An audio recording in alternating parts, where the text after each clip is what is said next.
Hello everyone, আসসালামু আলাইকুম। Blogs by Sonia channel থেকে আমি সোনিয়া কথা বলছি বাংলাদেশ থেকে। কেমন আছেন আপনারা সবাই? আই হোপ আপনারা সকলে ভালো আছেন। আলহামদুলিল্লাহ, আল্লাহ পাকের অশেষ রহমতে আমিও ভালো আছি। এই তো চলে আসলাম আপনাদের মাঝে আরও একটি নতুন নিউ অ্যানাদার ব্লগ ভিডিও নিয়ে। ভিডিও শুরুতেই দেখা যাচ্ছে আমি কিছু মাছ এখানে ফ্রোজেন করার জন্য রেখে দিয়েছি।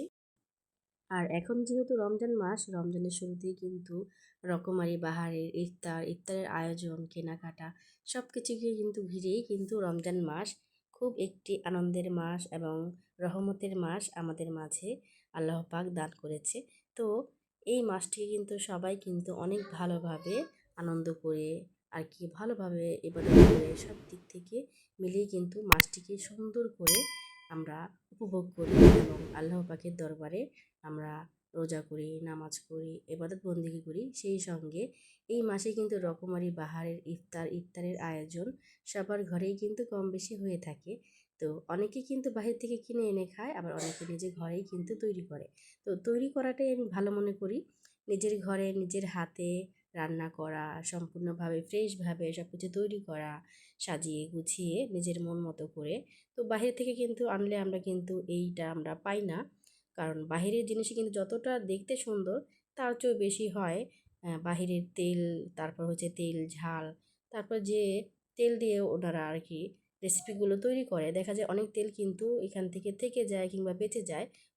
এই তেলগুলোর ভিতরে কিন্তু পরবর্তীতে কিন্তু ইফতারের যে রেসিপিগুলো ওগুলো কিন্তু আবার ভাজা হয়।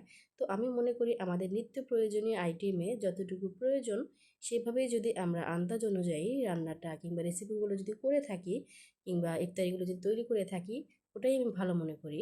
কারণ অবশিষ্ট যে তেলটা ওইটা কিন্তু বাসি হয়ে গেলে কিন্তু আমাদের গ্যাস্ট্রিকের অনেক প্রবলেম করে।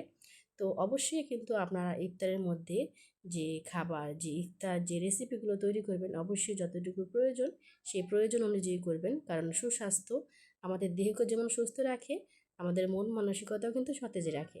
তো সেই দিক থেকে চিন্তা করতে গেলে দেখা যাবে কি আমরা প্রত্যেকটা দিন প্রতিনিয়ত যে খাবারগুলো খাচ্ছি, খাদ্য তালিকায় কী পুষ্টি গুণাগুণ আছে সেগুলো কিন্তু আমাদের মাথায় রাখতে হবে।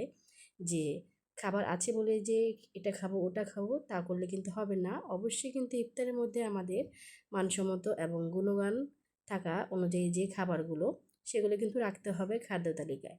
তাহলে হবে কি আমাদের দেহ থেকে যে পরিমাণ ক্যালোরিগুলো আমাদের প্রতিনিয়ত কমে যাচ্ছে সেটা কিন্তু আমাদের অনেকটা শক্তি আমাদেরকে যোগাবে। তো আমি কিন্তু ভাজা পোড়াটা প্রায় সময় করে থাকি, কিন্তু ভাজা পোড়া খেতে কিন্তু ভালোই লাগে, কিন্তু তারপর যে গ্যাস্ট্রিকের যে সমস্যাগুলো দেখা দেয় ওগুলো কিন্তু আমাদের দেহের জন্য খুবই ক্ষতিকর। এবং আমি আপনাদের একটি টিপস বলে দিতে পারি। অবশ্যই কিন্তু আপনারা ভোর রাতে যখন সেহরি খাবেন তখন কিন্তু অবশ্যই একটি গ্যাস্ট্রিকের ট্যাবলেট খেয়ে নেবেন, যাদের অবশ্যই গ্যাস্ট্রিকের সমস্যাটা আছে। তো এটা করলে হবে কি আপনাদের সারাটা দিন একটু ভালোভাবে কাটবে। খুব ভালোভাবে বলতে ফ্রেশভাবে কাটবে, কোনো সমস্যা হবে না, পেটের কোনো সমস্যা হবে না, পেট ফাঁপা, পেট জ্বালা, নানান ধরনের সমস্যা হয়ে থাকে এই গ্যাস্ট্রিকের খাবারের জন্য।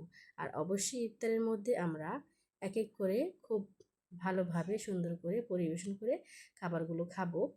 খুব সহজেই কিন্তু আমরা রেসিপির সময় কিন্তু সারাটা দিন অপেক্ষা করার পর সেহরির সময় আমরা আল্লাহ পাকের দরবারে নামাজ পড়ে তারপর হচ্ছে কিন্তু আমরা সুন্দর একটি দোয়া পড়ে তারপর কিন্তু ইফতারগুলো করে থাকি।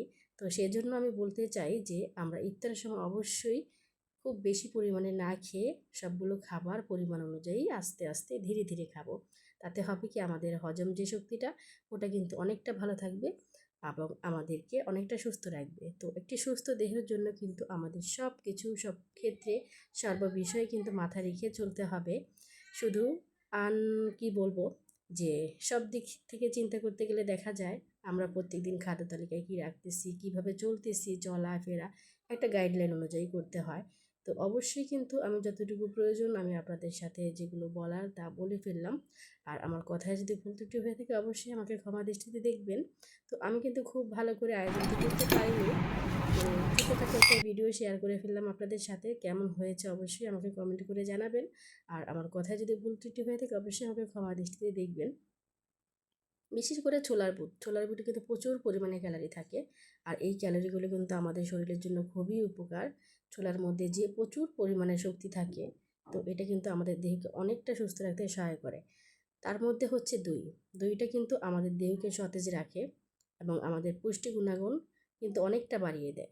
দেহ কিন্তু আমাদের পেটের ভিতরে যে সমস্যাগুলো, পেটের কিন্তু ঠান্ডা রাখে দই। তো দই কিন্তু একটি সুন্দর স্নেহ জাতীয় খাবার।